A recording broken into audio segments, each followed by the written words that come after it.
Welcome back to What's Arty Noobs with General Disturbance. This is a Bishop, the Tier 5 British SPG. It's located on the south spawn of Steps Encounter, and it's under the command of hossballs. And I think this is one of his favourite arties. He's got 2 marks on the barrel, and he obviously likes it a lot. It's based on the Valentine tank, and it's as tough as old boots, I would say. Well, yeah, probably not.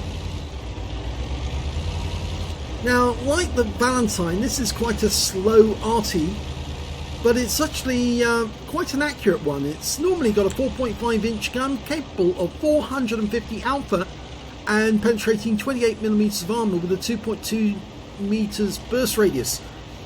The best thing about it is the reload as well as the accuracy. 10.88 seconds for a reload, and the accuracy, well, pinpoint accuracy, because if you can actually get the enemy tank in your sights, you can hit it just about anywhere on the tank you want to. You can specify a particular part of the tank, aim for the engine deck and hit the engine deck. It's that accurate. Well, some enemy tanks are in sight. In fact, there's some enemy heavies towards the north. It's a long way to look at that Churchill 7. He fires around in blind. That one doesn't hit. Okay, he's now having a go at the VK3002M. Almost reloaded. Rounds out. That one lands short. Churchill 7's on the move. He's coming south. Okay, lines him up. Rounds out. Direct hit. And that's the first of probably many. And I think he tracked that guy because he's not moving. I think he's tracked on the other side. Rounds out again. Direct hit kills him. So he's got his first kill. Okay, over here we've got a number of enemy tanks. An M10 RBFM, Budgie, a VK3002M, and the Cromwell. I think the VK is the same one that we saw earlier. 225 on him. The Cromwell's trying to outflank our guys and come around behind them. And yes, he looks like he's shooting at the rear of that 3601H, but he got taken out of the game by our T3485M, who's doing a good job of protecting his teammates. We're now aiming for the VK again. Another direct hit, but only 6 hit points this time. You can see where the shell's impacted on the front of the vehicle. Those yellow stains, those are the impact points of the HE rounds. Rounds out ahead of the VK. It lands right in front of him and splashes him for 142. He's probably still there. Can't see him, but he fires a blind shot in and he does hit the target. So that tank is still there and still tracked. Oh, he's moved now. He's probably burned his repair kit to do that though. Okay, we're now aiming towards the Budgie. Direct hit on him for 206. Now, if he can hit that M10, he might be able to wipe that guy out. If he gets a penetrating round, fires it in. Big hit, 201, nearly wiped him out. And only 2 hit points was left, and the T-34 took those.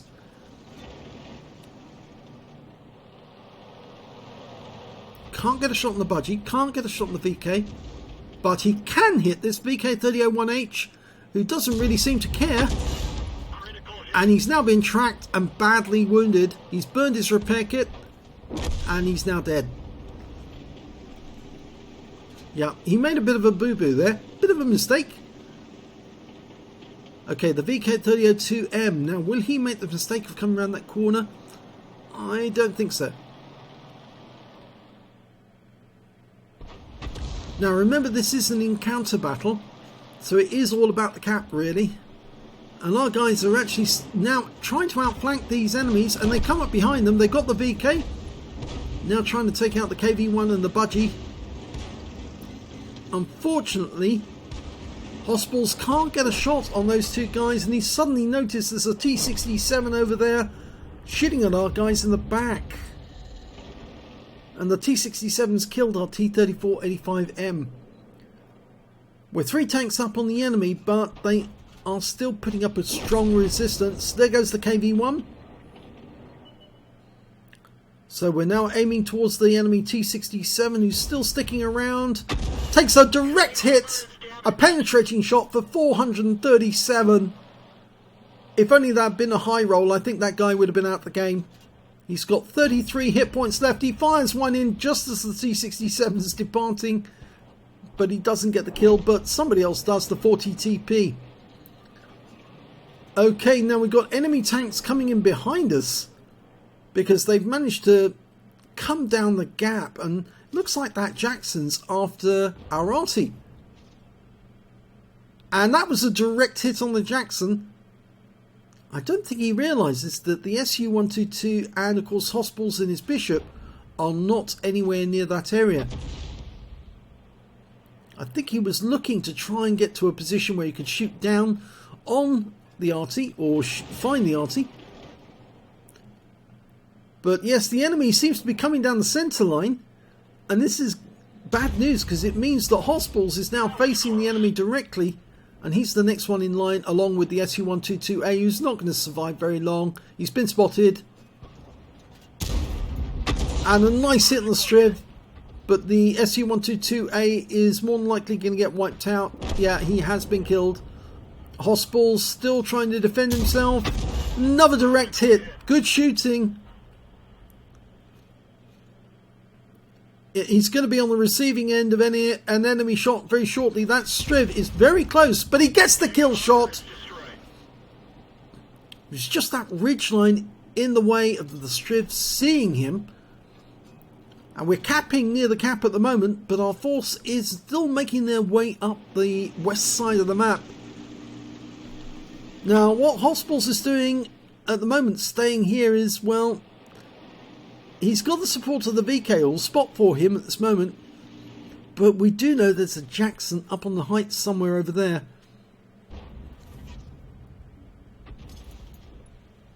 He's just taking pot shots at places where he thinks the enemy might be.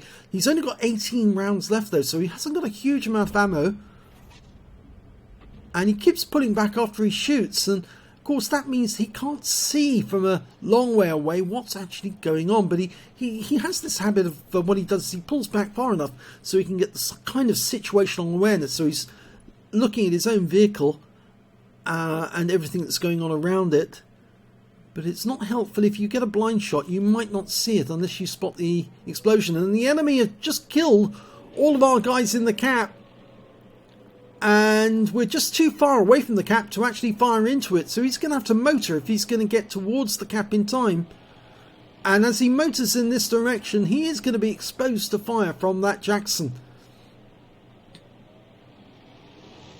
Unfortunately, the enemy's got 3 tanks in that vicinity, but only one of them's capping at the moment. That's the good news. The bad news is if all 3 get into the cap at the same time, then he could be in trouble. And well, he's using the north edge of this ridgeline to actually get to the centre, which I think really is not such a good idea, because it means that he's closer to the Jackson, and the moment the Jackson sees him, he's going to use that 90mm gun.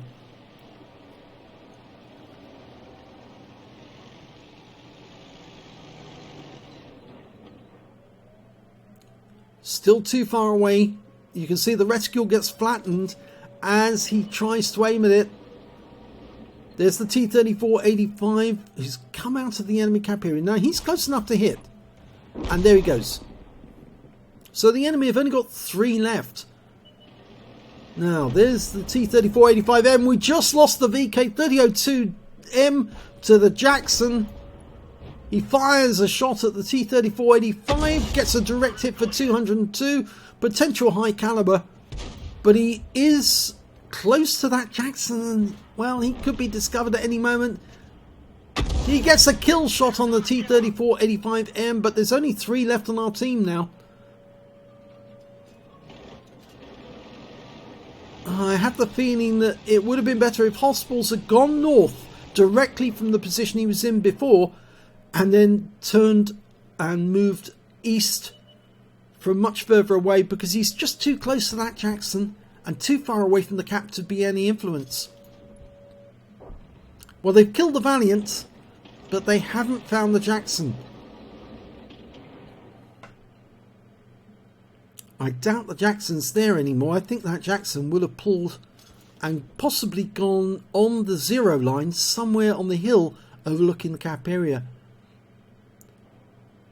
Mind you, if he moves further east right now and the Jackson has stayed where he was, then I'm afraid the hossballs might get spotted and taken out. And he knows this, and this is why one of the reasons why he stayed where he was for so long.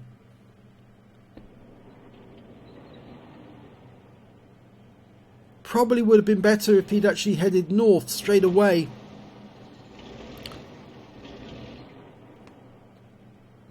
He knew the Jackson had gone in on the K line, or the K row, so he knew that he was close, but I would have moved the bishop away from the Jackson as soon as I possibly could, and then tried to support the guys in the cap.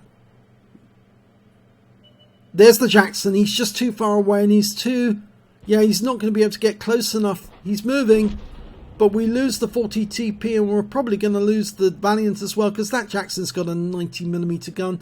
And as fast as hossballs is moving, it's not going to be close enough. The Valiant takes a 90mm round. Jackson's going to pick his moment, and then he's going to go in. He fires a round in from long range, and oh, a nice big hit. A good hit. He's going to try again with a blind shot. He fires it in. No joy in this one. He's staying to watch because he needs to see if he gets a blind hit or not. He can see a tree go down. The Jackson's pulled back to take the next shot.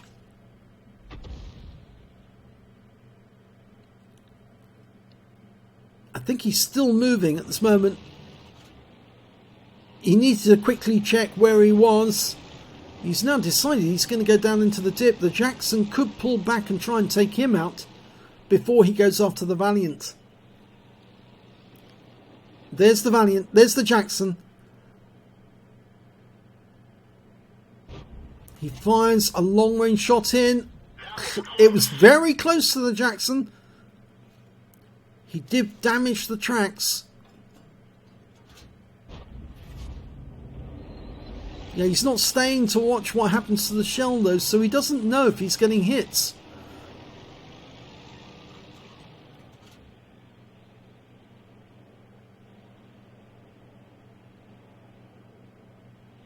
It's a very odd way of dealing with the view. I suppose, yes, he likes the situational awareness that comes from seeing what's going on around you, but I think actually it's much easier just to come out of aim view, and he has been spotted, so the Jackson has seen him, and now he's having to go defensive. But the question is, which direction is the Jackson going to come at him from? And I know he likes to aim his shotguns using this method as well, but I can't help but feel he'd probably be better off if he was taking out of aim view altogether. And here comes the Jackson to take him out. Oh, and he can't turn fast enough. And the Jackson's hit him, and he just can't turn. Yeah, and he's going to get wiped out now. Yeah, I don't think being in the aim view is helpful when you're dealing with tanks which are close range to you. Much better off being in standard view, out of aim mode. And unfortunately now the Jackson's killed. I don't think it's going to work now. The Valiant is going to get wiped out with the next round that the Jackson fires. He's continuing to cap, but this means the Jackson's not only going to get the kill, he's also going to pick up a Defender medal. And there's nothing the Valiant can do. He has to stay here and try and cap out in time. But I think the Jackson's going to get here and kill him. I think faced with a situation like this, sometimes it might be better just leaving the cap area altogether and then setting up an ambush on the enemy and forcing the enemy to cap. Here comes the Jackson, and there goes the Valiant.